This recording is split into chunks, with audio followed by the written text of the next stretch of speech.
Okay, आज हम बात कर रहे हैं एग्जाम्पल नंबर 16 और इंग्लिश मीडियम बुक में पेज नंबर 104 है। हिंदी मीडियम में कौन सा है?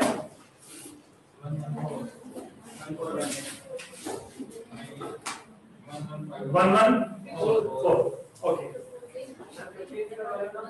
50 तो हो गया था। 50 हो गया था क्या?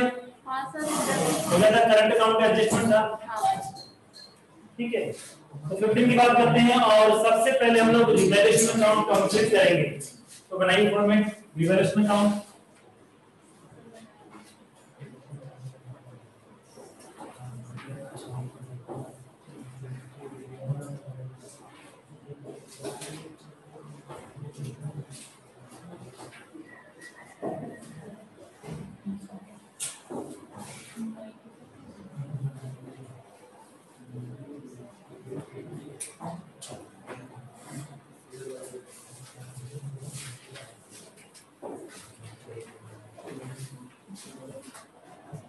अब देखते हैं कौन कौन सी information regarding assets and liabilities है, किसमें एसेट्स की वैल्यू अप हुई है और किसमें डाउन हुई है, और ऐसे ही लायबिलिटीज के रिगार्डिंग इंफॉर्मेशन चेक करनी है।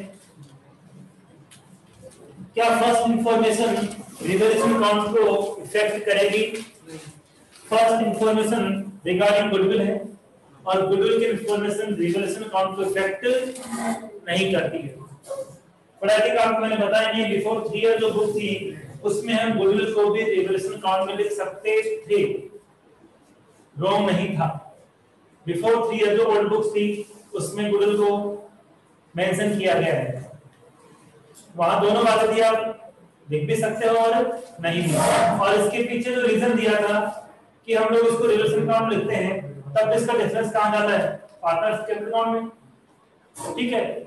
और इसमें ना लिखकर हम डायरेक्ट लिखते हैं तब भी गुडविल कहां जा रही है? पार्टनर्स कैपिटल अकाउंट में जा रही है, ठीक है। पहले यही था, बट अब बोल रहे हैं कि तो दोनों कांसेप्ट सेम है तो फिर डबल मैट्रिक क्यों सामने रखा जाए, तो गुडविल को इसमें आप मेंशन मत करना। सेकंड इंफॉर्मेशन क्या है?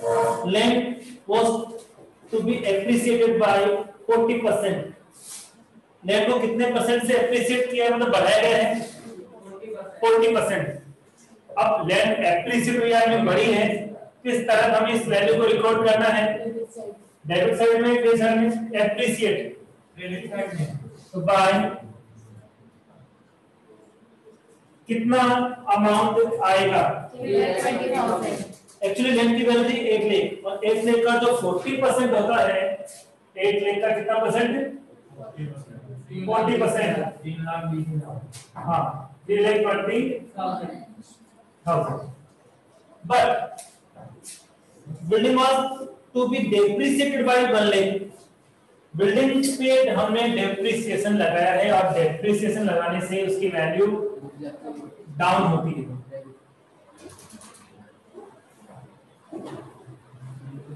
कितनी वैल्यू डाउन हो रही है?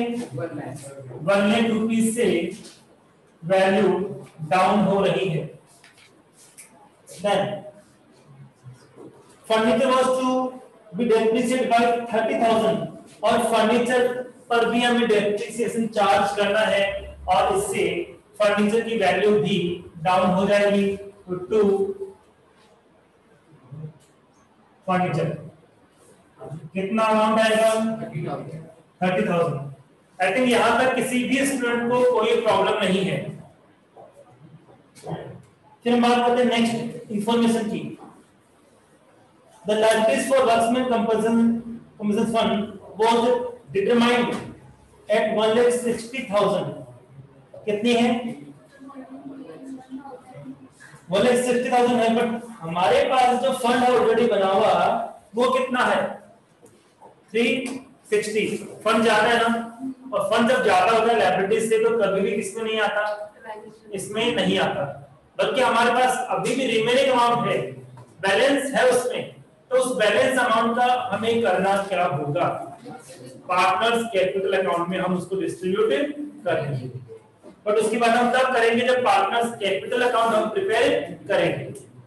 Then next amount payable to N was transfer to his loan account. N कौन है यहाँ पर? रिटायरिंग पार्टनर, और इसको जो पेमेंट करना है वो हमें कैश में नहीं करना है, उसके लोन अकाउंट में ट्रांसफर करना है। ये भी पार्टनर्स कैपिटल अकाउंट का पार्ट है। ठीक है, आई थिंक अब और कोई भी इंफॉर्मेशन नहीं है जो रिवैल्यूएशन अकाउंट को इफेक्ट कर रही है, तो हम डिफरेंस कैलकुलेट करते हैं। इधर का टोटल कितना आ गया? 130, और उधर का टोटल कितना है? 320। तो ऑब्वियसली डिफरेंस तो यही आना है। 1,90,000 to partners capital account, partner कौन कौन थे? L M N. Amount, difference amount 95,000 पहले टोटल अमाउंट बताओ। 1,90,000 1,90,000 इनटू रेशियो बताओ। 2:4 2/4। हाँ then next 1/4 1/4। Then next 1/4 1/4। Clear? आगे बात करें तो अमाउंट कितना आ जाएगा? 95,000 47,500 47,500 और 47,500।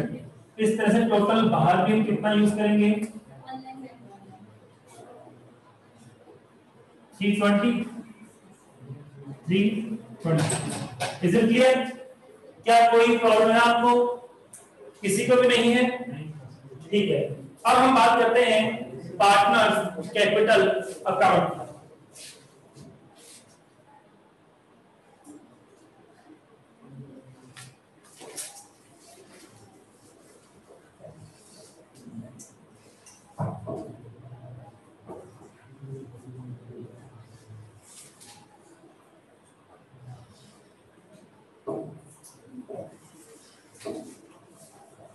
और पार्टनर्स कैपिटल अकाउंट जब बनाएंगे तो सबसे पहले हमें क्या करना है? एज यूजुअल हमें बैलेंस ब्रोक डाउन करना है, बैलेंस बीडी करना है। तो यहाँ पे सबसे पहले हम यूज करेंगे बाय बैलेंस बीडी। और बैलेंस बीडी कितना आएगा?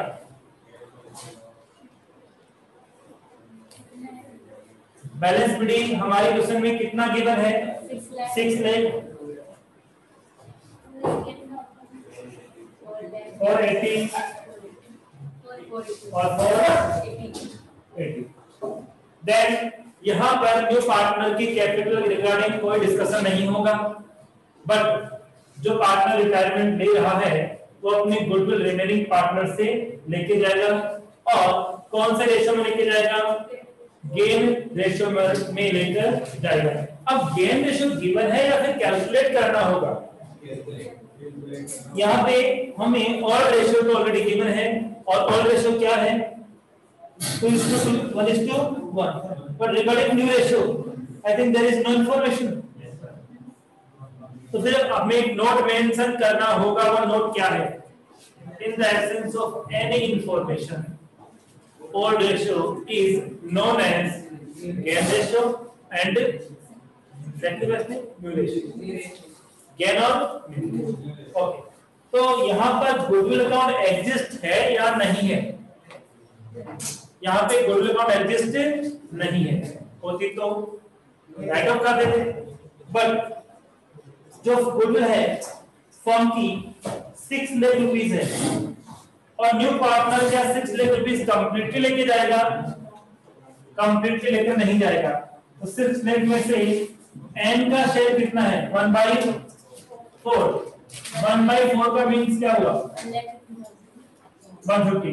इसके हम एंट्री पास करें तो क्या होगा? किसकी कैपिटल अप हो जाएगी? एन की कैपिटल अप हो जाएगी, क्योंकि हमें उसको अमाउंट एक्चुअली देना है। तो एन क्या हो जाएगा? एन कैपिटल हो जाएगा। डेबिट या क्रेडिट? बट डेबिट में कौन आएगा? एन और एन।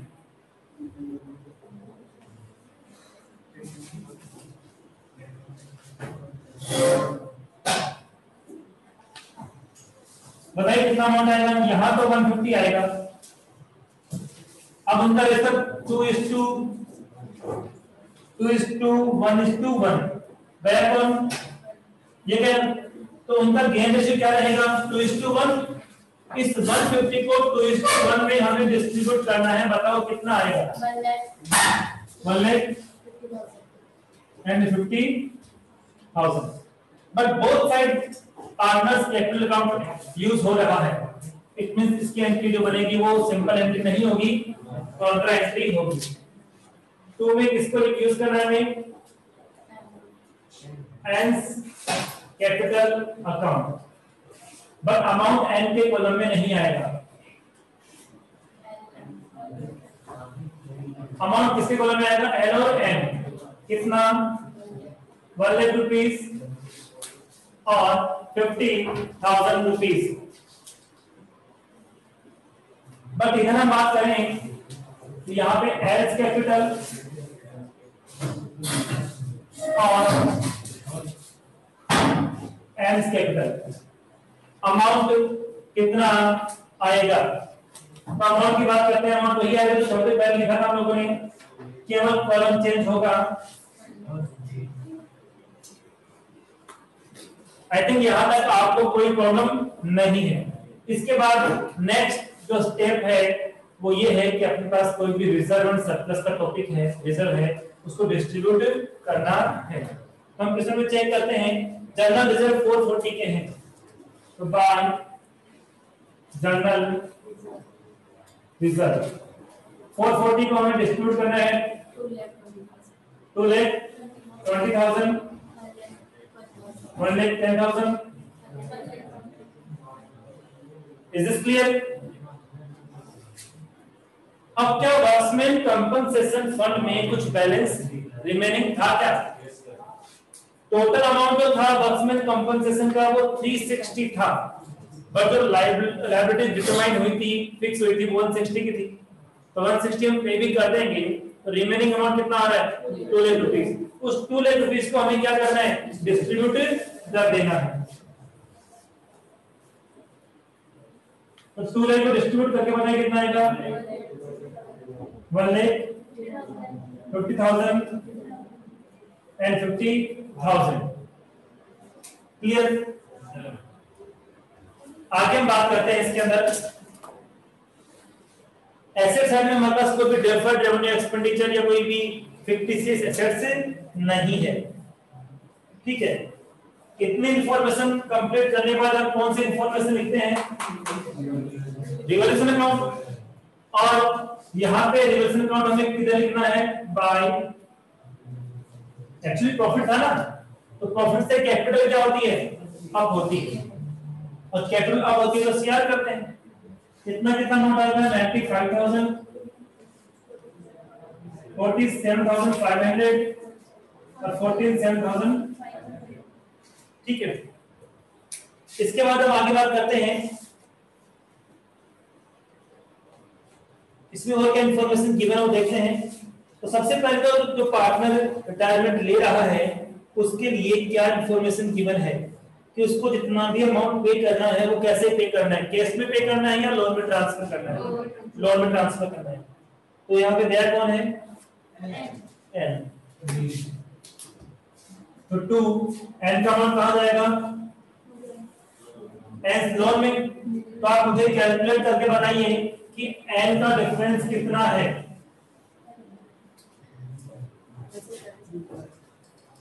एन का डिफरेंस कैलकुलेट करके बताइए। 8,37,500। 8,37,500। क्लियर? सभी का यही था। लोन में क्यों मेंशन किया ये आपको पता लग गया होगा क्योंकि किसी में क्लियरली कहा हुआ है। अब सपोज क्वेश्चन में और कोई भी लैंग्वेज नहीं होती तो यहीं पे हम जो रिमेनिंग पार्टनर है उनका बैलेंस सीडी कैलकुलेट कर लेते हैं। Is this clear? पर क्या कोई इंफॉर्मेशन है या नहीं है, आई मीन कैपिटल का एडजस्टमेंट है या नहीं है? इसमें कैपिटल का एडजस्टमेंट है।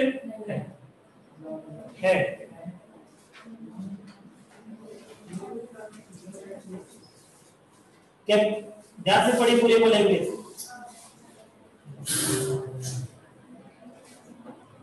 एक बार लैंग्वेज पूरी पढ़िए, पता लग जाएगा आपको कि कैपिटल का प्रॉफिट शेयरिंग रेशियो में ट्रांसफर। हाँ प्रॉफिट शेयरिंग रेशियो में एडजस्ट करनी है। ठीक है, तो पहले प्रेजेंट में तो उनकी कैपिटल चेक करते हैं कितनी थी, तो एक बार हम क्या करेंगे, टू बैलेंस शीट कैलकुलेट करेंगे। अमाउंट बताना कितना है, 9,15,000 या 50? 15 Then next 6,37,500। अब इस बैलेंस शीट को किधर लेके आएंगे हम लोग, इस तरफ लेके आएंगे, तो बाय बैलेंस बीडी कितना कितना अमाउंट आएगा वो सेम ही आएगा, 9,15,000 and 6,37,500। अभी आप ये कैपिटल चेक करके बताइए क्या ये उनके न्यू प्रॉफिट शेयरिंग रेशियो है क्या? नहीं है, इतने बड़े अमाउंट को आप चेक भी नहीं कर पाओगे। लेकिन फ्यूचर में क्या करना है, कैपिटल को कौन से रेशियो में हमें एडजस्ट करना है, न्यू प्रॉफिट शेयरिंग रेशियो में, और वो जो एडजस्टमेंट होना है वो हमें कैश के थ्रू नहीं करना है, करंट अकाउंट के थ्रू करना है। और एडजस्टमेंट कैसे करें, तो इसके लिए छोटा सा आपको रफ नोट भी मेंशन करना होगा। अभी प्रेजेंटली दोनों की कैपिटल का सम कितना है,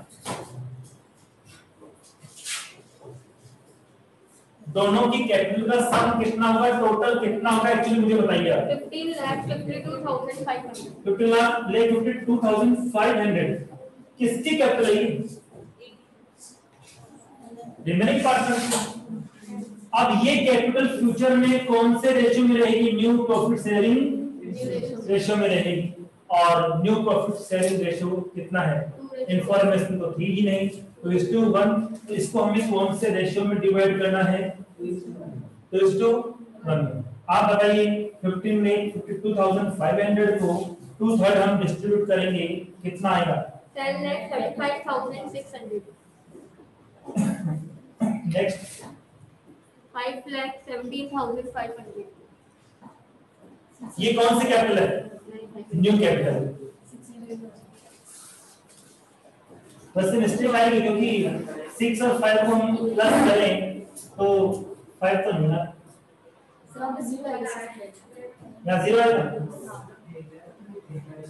हाँ एक्चुअली ये कॉमन मिस्टेक है, हम जो कंबाइन के 0 को मिक्स करते हैं ना, तो कई बार 0,6 भी नजर आता है। ठीक है, आपको सेपरेट सेपरेट सबको अलग रखना है, ऐसे कोशिश करना कि इनको मर्ज ना करो।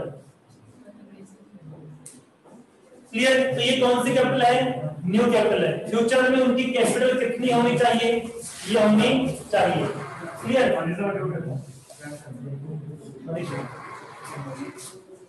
यहां पे देखते हैं हम लोग, एक लाइन का स्पेस देंगे, 2 बैलेंस सीडी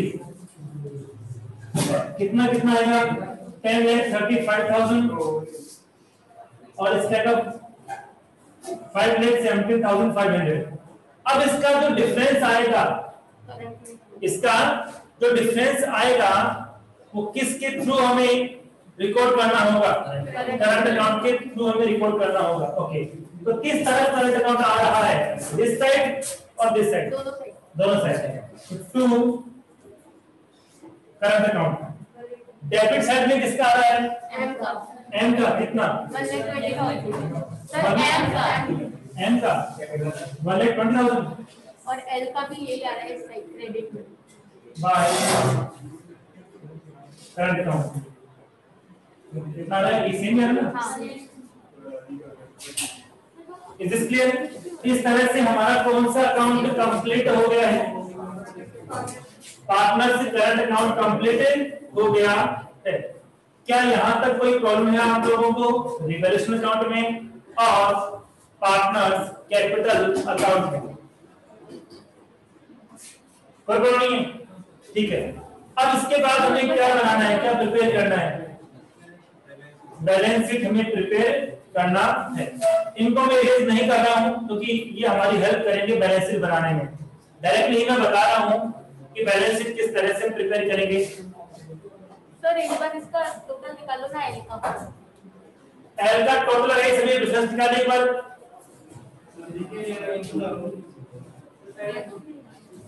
10 में 35 आ रहा है इसका 5 से बुक में एक्चुअली करेक्ट है, मिस्टेक नहीं है, तो जो आपने बताया था वो करेक्ट है। वो तो मैंने सुना ही सर टोटल टोटलिंग एक बार आप घर से और चेक करना है इसकी, ठीक है। हम तब तक हम बैलेंस शीट को डिस्कस कर लेते हैं। लैंड की वैल्यू कितनी थी पहले से? लैंड की वैल्यू ऑलरेडी कितनी थी? बट अब यहाँ रहिए रिजर्वेशन अकाउंट में कि हमारी काफी हेल्प करता है। इसमें लैंड डीआर साइड में है या सीआर साइड में है? और सीआर साइड में कोई भी एसेट्स कब आती है?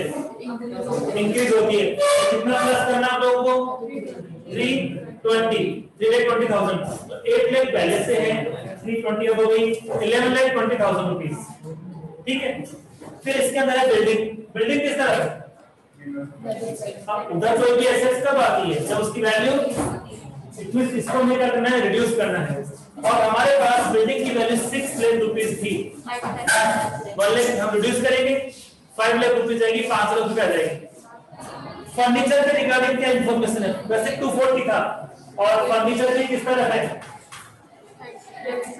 इट इज वैल्यू, तो हमें 240 में से 30,000 को सब्ट्रैक्ट करना है, कितना अमाउंट आएगा? 2,10,000। Is this clear? डेटर्स के रिगार्डिंग कोई इंफॉर्मेशन ही नहीं है, इट मींस कोई वैल्यू चेंज नहीं होगा। स्टॉक के अकॉर्डिंग, स्टॉक के लिए रिगार्डिंग स्टॉक कोई भी इंफॉर्मेशन नहीं है, तो स्टॉक की वैल्यू भी कौन सी रहेगी? जिसके रिगार्डिंग कोई इंफॉर्मेशन नहीं है उसकी वैल्यू वही रहनी है। फिर हम बात करते हैं कैश। कैश का कहीं कोई मैटर हमारे पास में यूज,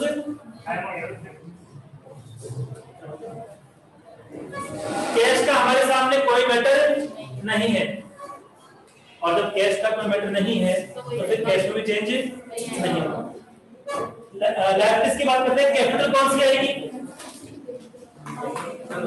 ये वाली आएगी। और न्यू चीज क्या आएगी हमारे पास? लोन आएगा। जनरल जब नहीं आएगा, वर्कमैन कंपनसेशन फंड भी नहीं आएगा। हाँ, कितने से आएगा? 1 लाख रुपए से आएगा, 60 से आएगा। उसके बाद है क्रेडिटर, वही है। मैसेज नहीं आएगा, 14 नंबर मैसेज नहीं है, इसमें तो बताएगा 14 नंबर मैसेज आता है ना,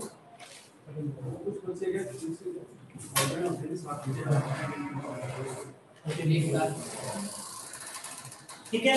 बाकी हम नेक्स्ट क्लास में डिस्कस करते हैं। थैंक